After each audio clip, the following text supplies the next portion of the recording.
2, 1, start. Now, coming back to the question of minorities, you will please find why this particular resolution has been so widely put in that it might include a religious minority as well, a linguistic minority as well, or an economic minority, as some honorable members rightly pointed out.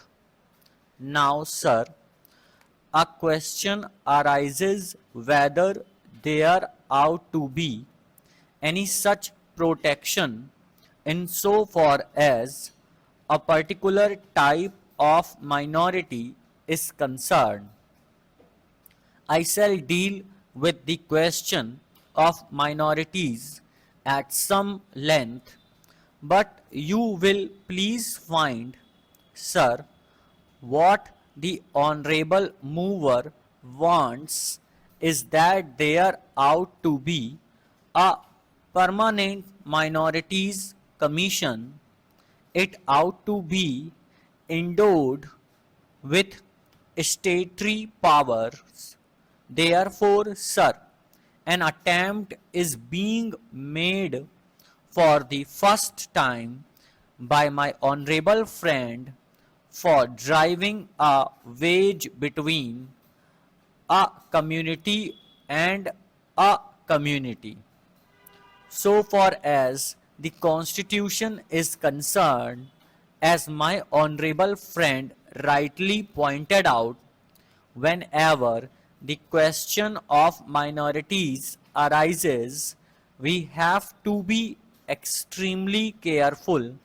The Constitution is a very sacred document which has embodied all the different aspects of the common question of India's nationality.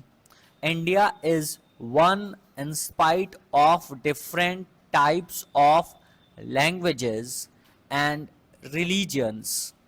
But in the midst of all these diversities, we have to develop a common nationality. Therefore, whenever we consider the question of the development of the nation and the interest of the nation, you cannot afford to think in terms either of religion or of language. It is true, sir, that there are different religions. It is also true that there are different languages. Therefore, a question arose and the formers of the constitutions had to devise a constitution in the midst of the unity of India with certain diversity here and there. For that purpose, what they did was they devised a common nationality for the whole of India, and insofar as religious minorities were concerned, they were given certain rights. I would not go into the details regarding the provisions of the fundamental rights regarding the practice of religion. Certain rights have been given to the religious minorities, and beyond that, it would not be proper to bring in the religious minorities for political rights. For that, we have to be extremely careful. I would also pointed out that while we have to develop a common nationality, the members of the Indian nation have to understand that we are one nation. Therefore, certain rights in respect of religious minorities were given. They were fundamental rights, and most of them are justiciable rights. Here we stopped so far as the religious rights were concerned. Then a question arose: what ought to be the attitude of not only the government but the society regarding the languages? It was true that there were certain interests of the regional languages. Now, these languages required to be developed, but they were not meant for dividing one man from the other.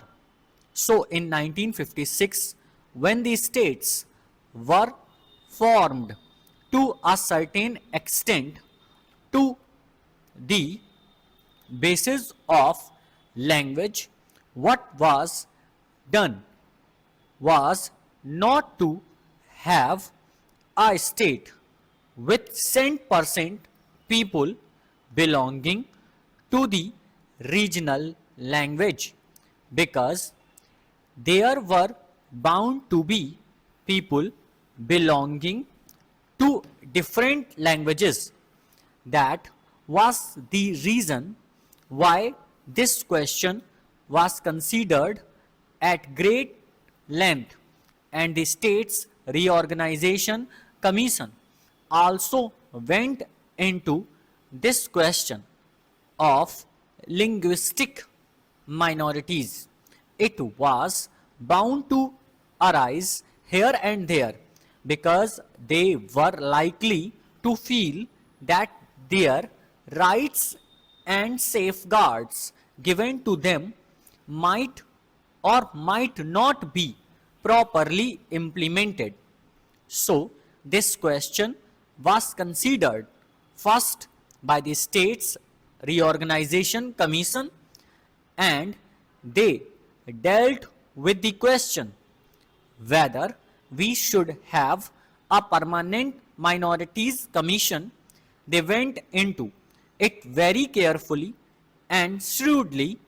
They found out that it would not be proper to set up a permanent minorities commission, because the result, if not the actual effect, would be that a permanent wage would be driven between one community and another community.